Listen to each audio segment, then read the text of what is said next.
Hello everyone, welcome back my channel. आज का जो वीडियो है वो है फर्स्ट सेमेस्टर का शो सीरीज़ है, यानी समाजशास्त्रीय परिपेक्ष। बुक का नाम है समाजशास्त्रीय परिपेक्ष। तो जो लोग फर्स्ट सेमेस्टर में पढ़ रहे हो या फिर आप ऐसे भी वीडियो देख सकते हो, क्योंकि इसमें जो टॉपिक है आपके सभी एग्ज़ाम के लिए भी इम्पॉर्टेंट है। तो एग्ज़ाम में ऐसे ही क्वेश्चन आते हैं, तो क्वेश्चन को आप लोग एक बार अच्छे से पढ़िए। क्वेश्चन में है समाजशास्त्रीय परिपेक्ष की परिभाषा देते हुए समाजशास्त्र में अपनाए जाने वाले प्रमुख परिपेक्ष एवं उपागम का वर्णन। समाजशास्त्रीय परिपेक्ष क्या है, इसकी विशेषताएं, समाजशास्त्र के प्रमुख जो परिपेक्ष है उसके बारे में पूछ रहा है। तो आइए देख लेते हैं। सामाजिक परिपेक्ष और उपागम का क्या अर्थ होता है। यानी कि प्रत्येक विषय की अपनी एक विषय वस्तु होती है, यानी विषय सामग्री होती है। उसका अध्ययन करने के लिए उस विषय में विशेष परिपेक्ष और उपागम भी होते हैं, जो कि ये परिपेक्ष और उपागम क्या करते हैं, एक विषय को दूसरे विषय से अलग करते हैं। तो आपको इतना, आपके एग्ज़ाम में बस आपको इतना ही लिखना है, ज़्यादा नहीं लिखना है। उसके बाद आप हाईलाइटेड पॉइंट जो है इसको अपने एग्ज़ाम में लिखें। जैसे यहाँ पे बताया, द्वितीय विश्व युद्ध के उपरांत एशिया और अफ्रीका में नए नए राष्ट्रों का उदय भी हुआ था। जर्मन में भी जनतंत्र की असफलता हुई और सर्वाधिक राजनीतिक संस्थाओं का विकास भी हुआ था। तो ये सब आपको लिखना है। और अगर आप इन्वर्टेड कामा में आप इसको याद करके यहाँ तक ज़रूर लिख लें। यहाँ पे दिया है कि एक विज्ञान होने के नाते समाजशास्त्र का जो है अंतिम उद्देश्य विषय की विषय वस्तु या विषय सामग्री को समझकर उसके संबंध में नियमों की तरह प्रस्तावनाएं बनाना और फिर सिद्धांतों का निर्माण करना है।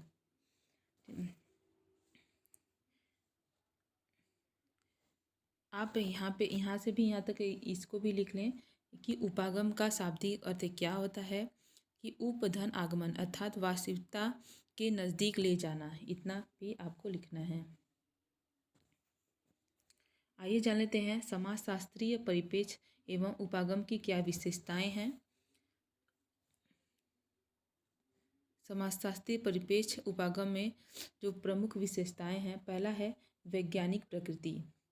समाजशास्त्रीय परिपेक्ष जो है वैज्ञानिक अध्ययन पर सबसे ज़्यादा बल देता है। ये वैज्ञानिक ढंग से समाजशास्त्र का अध्ययन करता है।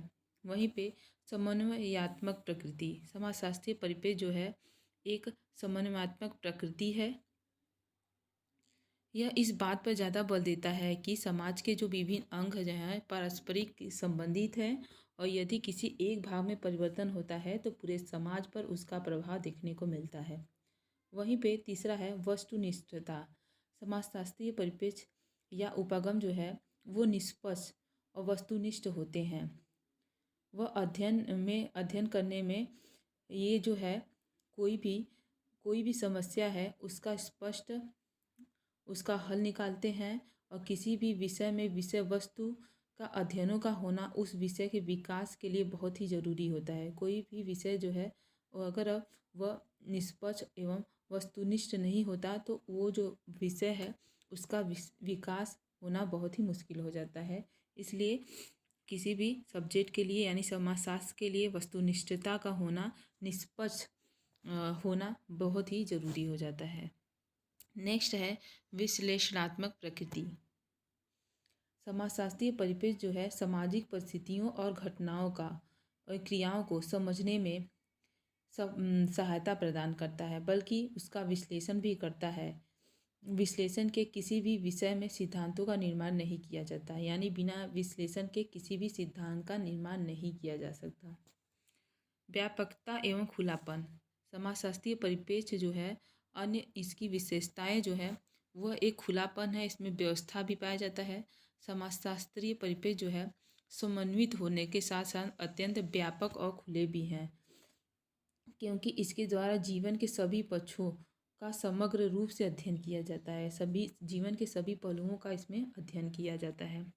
वहीं पे कार्य कारण संबंधों पर बल देता है। यह सामाजिक घटनाओं के कारण और परिणामों का भी अध्ययन करता है। अब आइए जान लेते हैं समकालीन समाजशास्त्रीय अनुसंधान में प्रचलित जो है उपागम जो पद्धतियां हैं उसके बारे में जान लेते हैं। पहला है ऐतिहासिक परिपेक्ष। ये जो है इसमें घटनाओं और परिस्थितियों का अध्ययन विशेष तौर पे किया जाता है। प्रारंभिक दशाओं का पता लगाकर किया जाता है।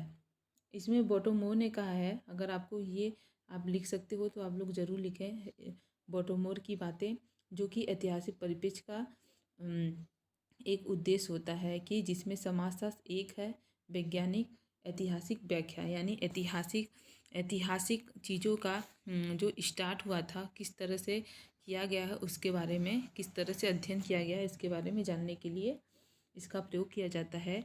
इसमें इस परिप्रेक्ष्य में Auguste Comte, Herbert Spencer, Hobhouse, Karl Marx, Max Weber, Mills और रेमंड एरोन आदि विद्वानों ने इस अध्ययन का प्रयोग किया था। आप इसका नाम लिखने के बाद आप इन समाजशास्त्री का नाम जरूर लिखें। वहीं पे मानवशास्त्री में रेडक्लिफ ब्राउन ने भी इस जो परिप्रेक्ष्य का प्रयोग किया है। दूसरा परिप्रेक्ष्य जो है वो है संरचनात्मक प्रकार्यात्मक परिप्रेक्ष्य। इस परिप्रेक्ष्य का विकास मुख्य रूप से उद विकासवादी ने किया था, जो कि ऐतिहासिक एवं तुलनात्मक परिप्रेक्ष्यों की सीमाओं को दूर करने के लिए किया था। हाँ, आपको इतना यहाँ से यहाँ तक लिख देना है।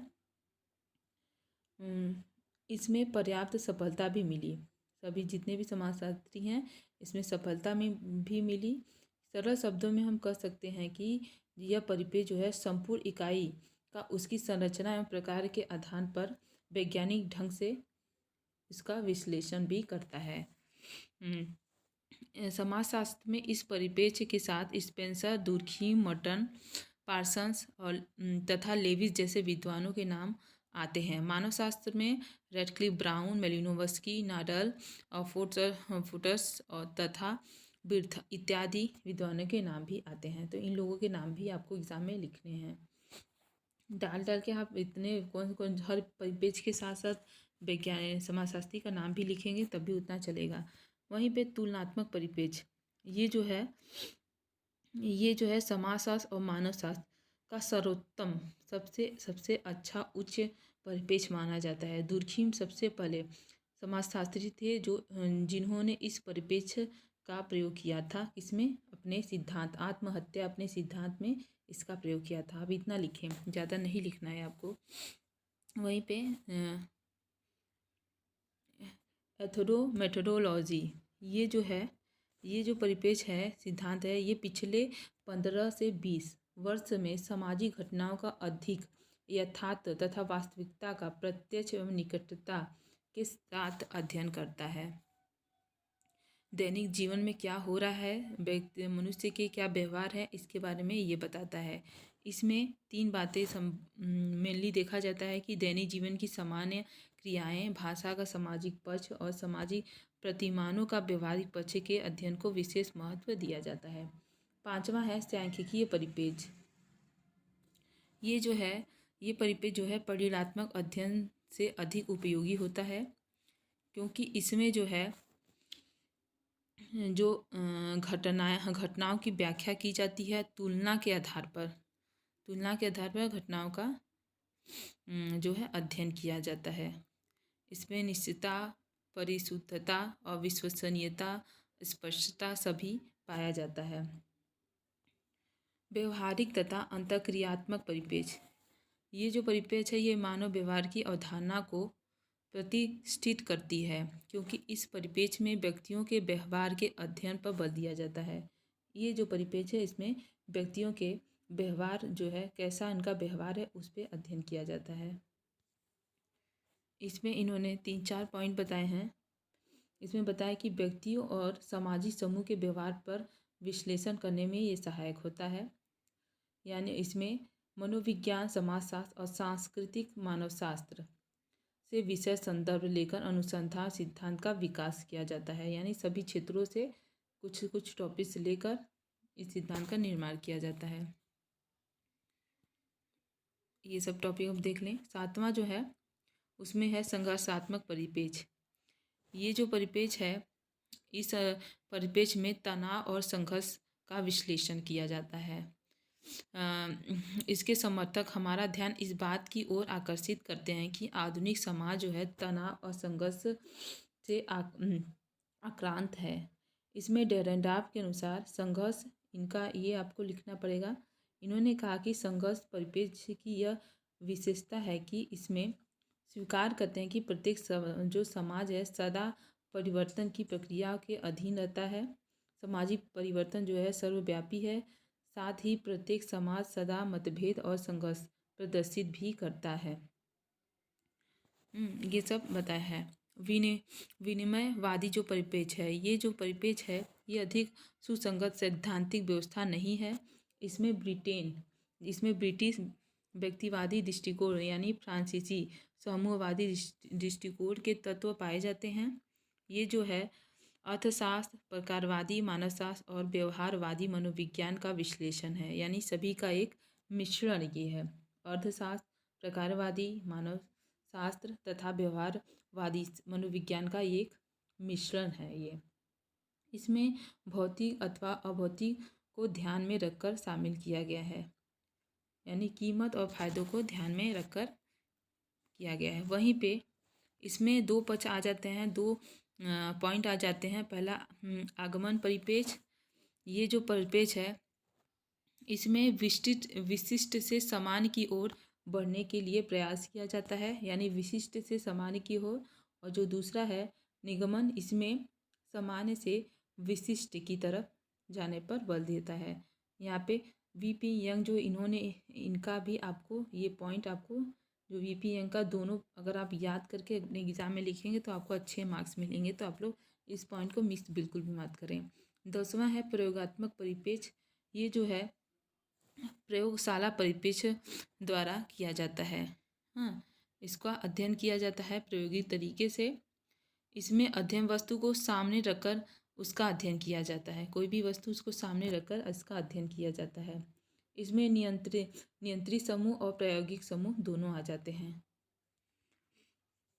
नेक्स्ट क्वेश्चन है पार्सन्स के प्रकारवादी परिपेक्ष पर उचित उदाहरण सहित प्रकाश डालिए। पार्सन्स के प्रकारवादी परिपेक्ष।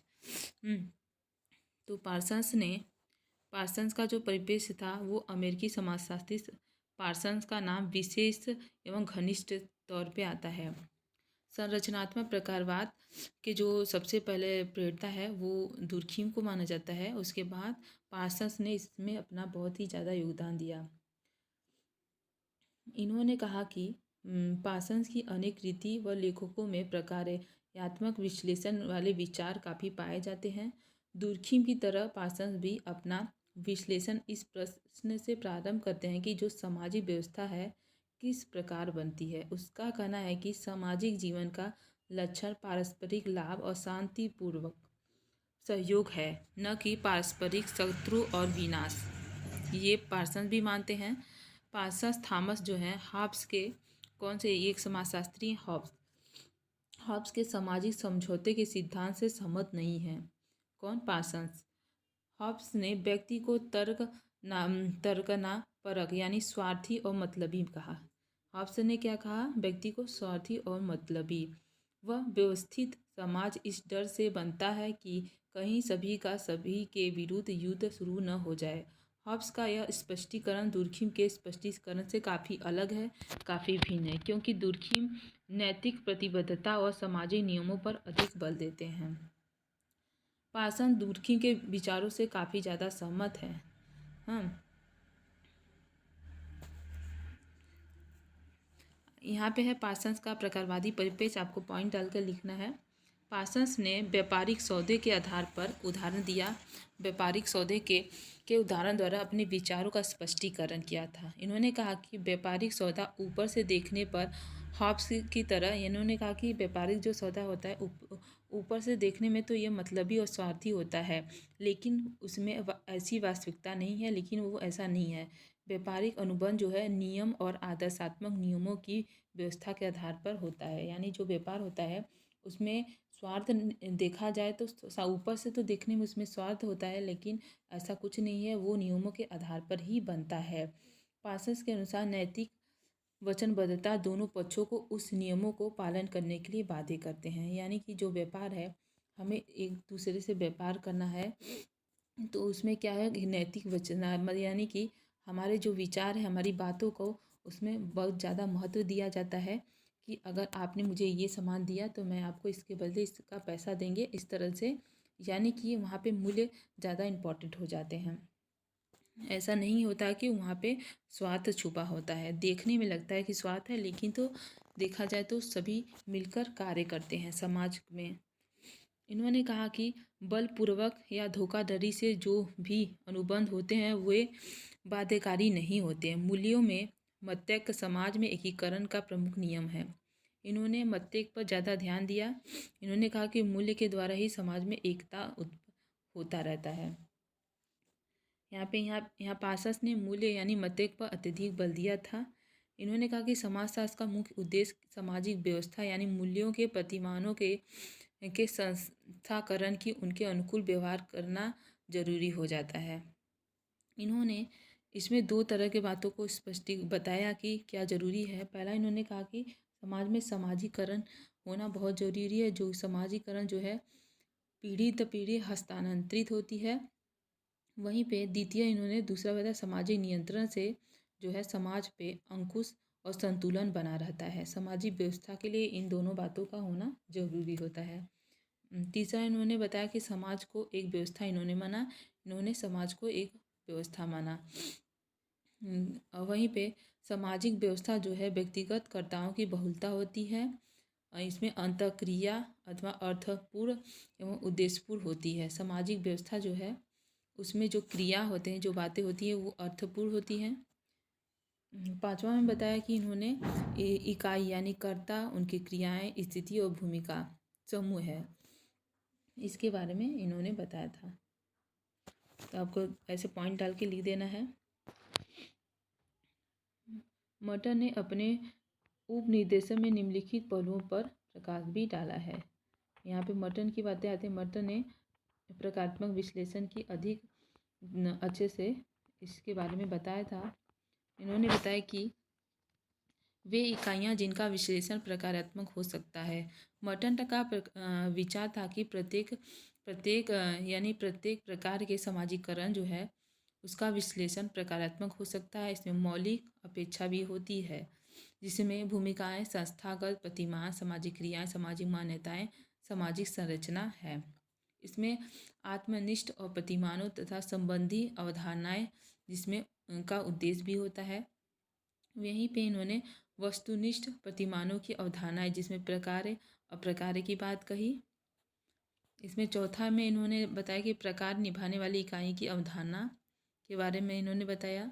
पांचवा, इन्होंने बताया प्रकारात्मक दशाओं की अवधारणाएं, पूर्वापेक्षाएं, प्रकार पूरा करने वाले संयंत्रों की अवधारणाएं। ये सब पॉइंट है। आपको एग्जाम में अपने पॉइंट को लिखकर 2-2 लाइन लिख देना है, ज़्यादा नहीं लिखना है। तो फ्रेंड्स, आज के लिए बस इतना ही। फिर मिलते हैं एक न्यू वीडियो के साथ। जय हिंद, जय भारत। नेक्स्ट वीडियो में हम 9 प्रकारवाद क्या है इसके बारे में जानेंगे।